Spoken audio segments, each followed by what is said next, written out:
When I was 15, I spent about 2 months in India, and I wasn't with a class trip or anything like that. I was just living with host families and studying the language. I was by myself, just interacting with the culture. And that's really what got me interested in global issues and social justice and poverty. I got to see a lot of slums and interact with some of the social justice issues in India. And that started my interest in multiculturalism. And then when I got to Ball State, I was looking for things to get involved in. And I found International Justice Mission, and that really sparked my passion, and I became very, very involved, and the rest is history.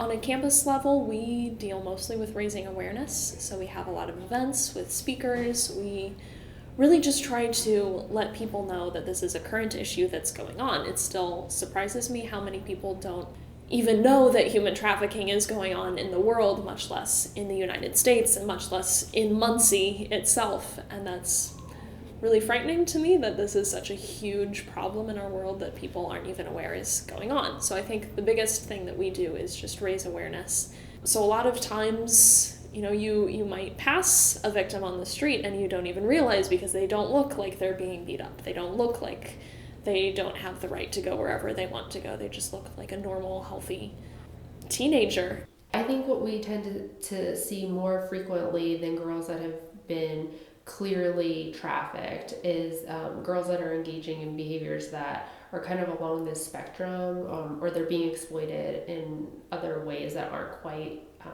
classically trafficking. So for example, girls posting pictures on websites or communicating with a man who asks for pictures, and then they provide the picture, and then that person starts to blackmail them, saying, I'll put that picture on Facebook, or I'll contact your parents, and you're going to embarrass everybody, you're going to get in trouble. And they will blackmail them for other pictures, sexual acts over the internet, or try to get them to meet them.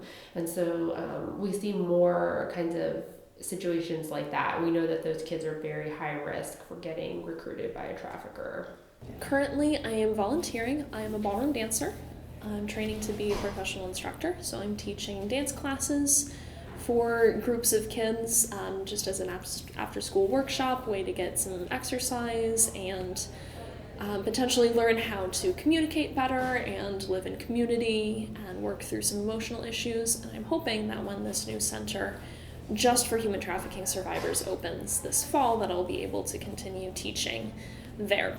I think my favorite quote that applies to human trafficking is William Wilberforce. I always want to say it's Winston Churchill, but it wasn't. It was William Wilberforce who said, "You can always choose to look the other way, but never again can you say that you didn't know." And I think that's one of the biggest things. Since we do focus on raising awareness, we want to make sure that everyone knows what's going on, because it's our world and it affects all of us, and I think that's important. So I just want to try to inspire people that even if you don't choose to do anything, you no longer have the right to say that you didn't know what was going on. And that's been something that's very personally inspirational for me.